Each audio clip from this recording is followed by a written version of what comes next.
I had lost my gun in the crash. Barry was nowhere to be seen. Barry! Barry!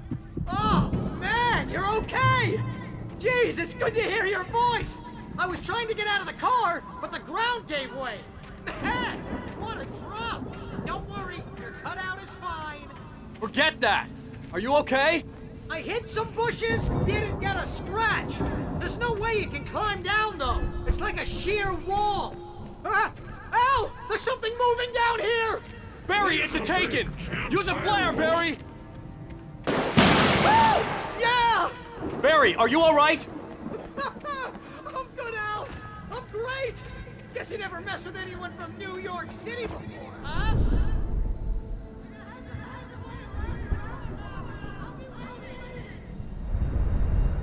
Barry, just wait for me, okay?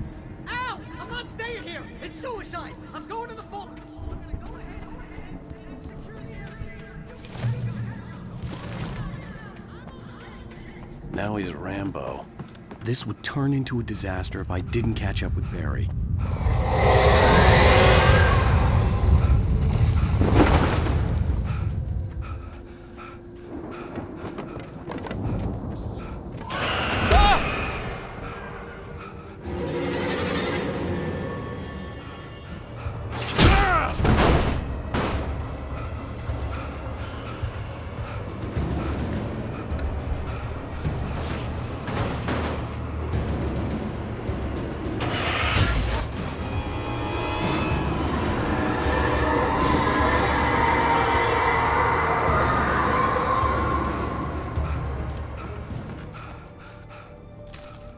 When he stopped the car at the Anderson farm, Walter felt relieved.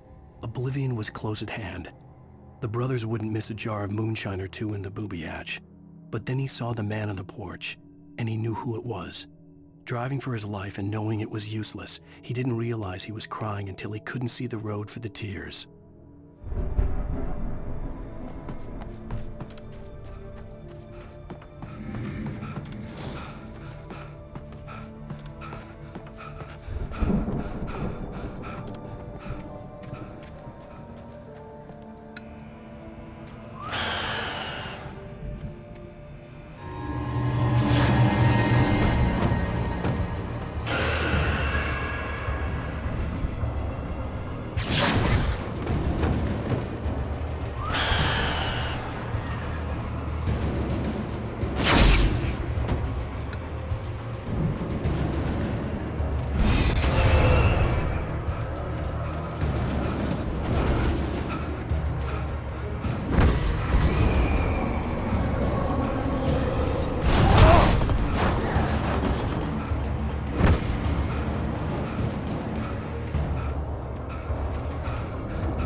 Shadows crawled over the gate. I needed a light to destroy them to get through.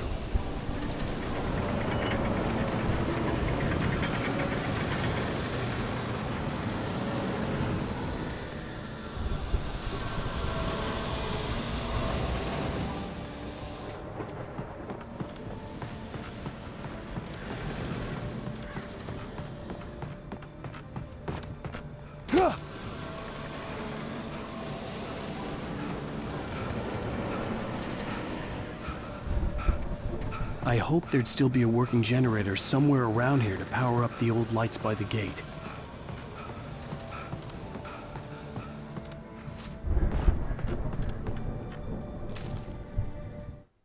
Agent Nightingale stared at the passed-out rider. The man was sleeping off one hell of a night.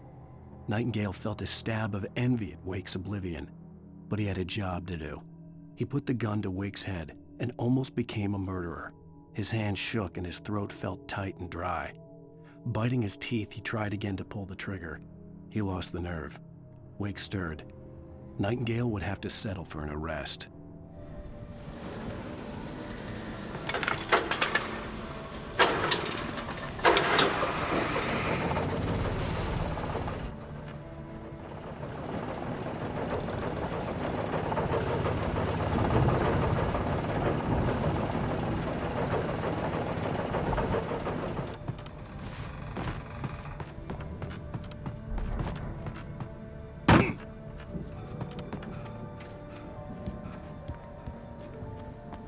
I could sense the movement in the woods ahead. Facing the enemy without a weapon was dangerous, but I had no choice.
A car was driving away from the farm, headed in the same general direction as I was. For all I knew, it was Barry, caught in the consequences of leaping before looking.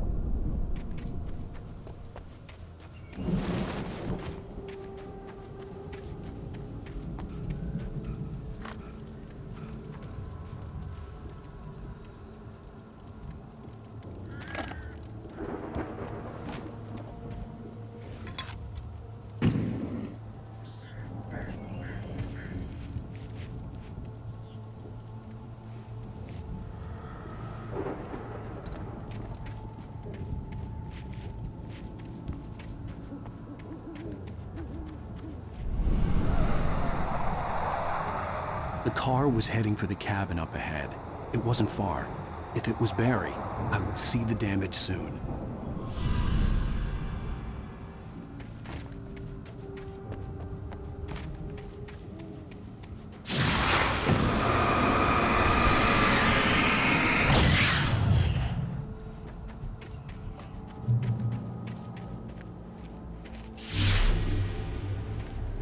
I'm trying to deliver each page to the right time and place. I'm trying to show you how the story goes. I had seen glimpses. The dark presence followed the choreography laid out to it in the manuscript, growing stronger and stronger, moving like a storm from one scene of destruction to the next. But it was still bound to follow the story and chained to the dark place it came from. When the story reached the end it longed for, it would finally be free. Like before, I had seen it in my dream. It was a strange spaceman or a diver in a bulky suit. He was the one who'd been placing the pages on my path.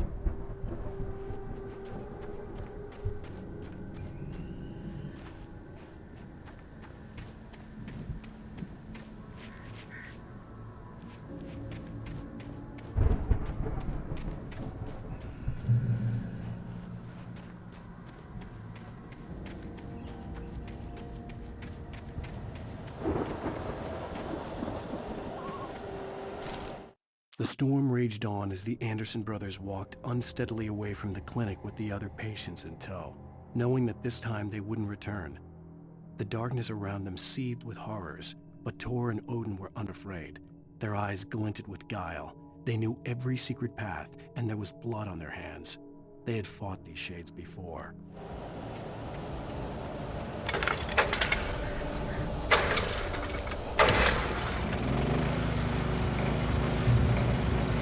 Someone had left a gun behind. Now I had a fighting chance of reaching the farm.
I could see the car, but there was no sight of the driver.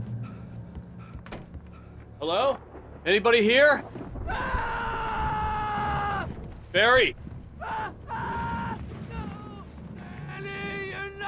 The front door was locked. What are you? Ah! No! Don't! I'm sorry! Ah! Ah!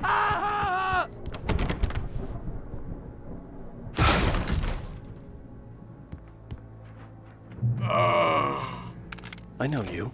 You were in jail the other day. I went to the farm again for the moonshine, you know? It makes you see. They're not gonna miss it. They're in the loony bin.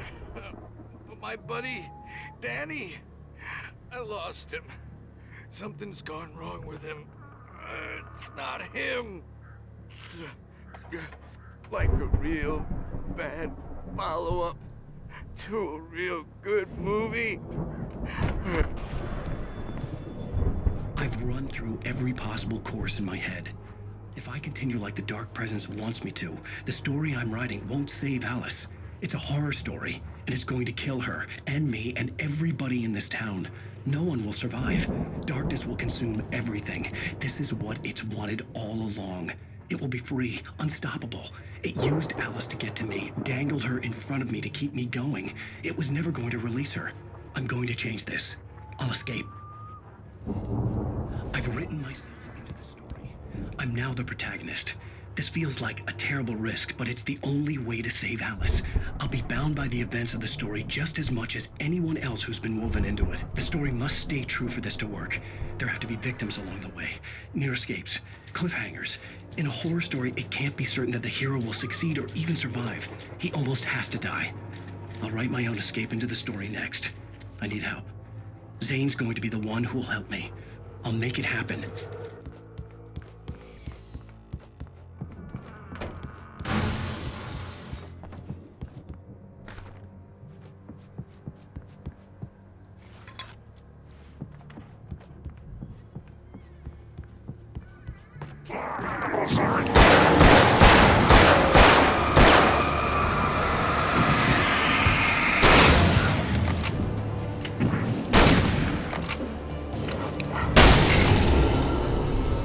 Let me guess. Danny, huh?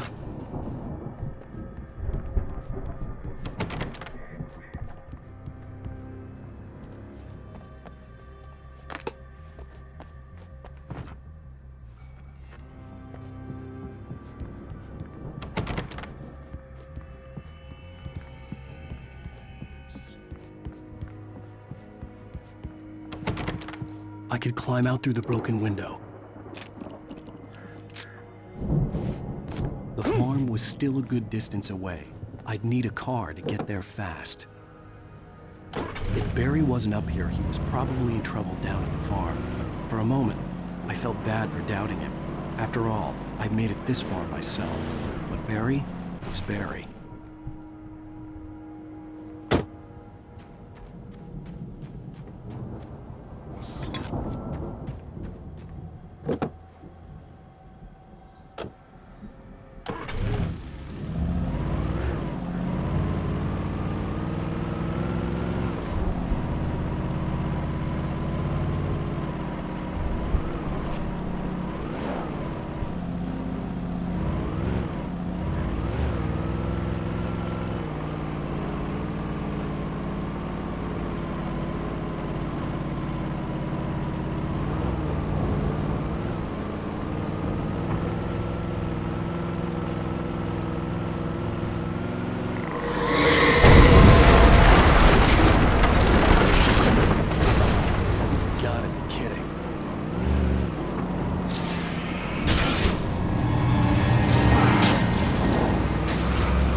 I'd known the brothers used to be some kind of rock stars, but it hadn't really sunk in until I saw the stage.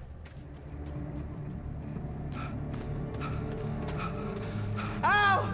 Run! Incoming! There's too many of them!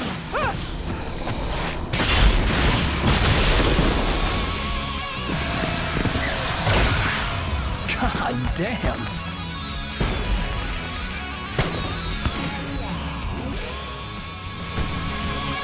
I'm so glad you decided to go it alone, Mr. Bronson.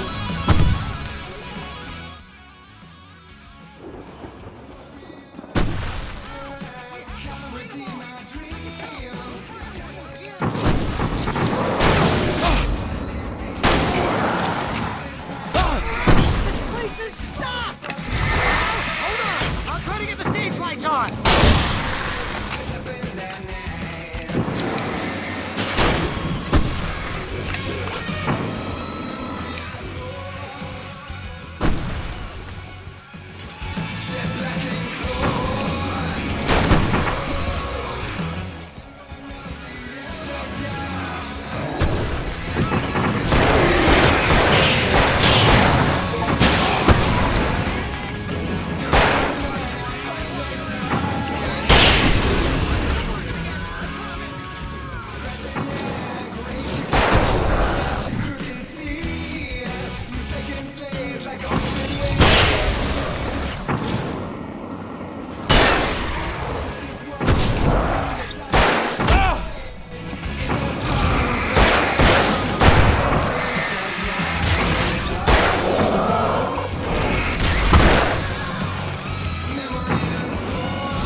Bright Falls, rock and roll capital of America.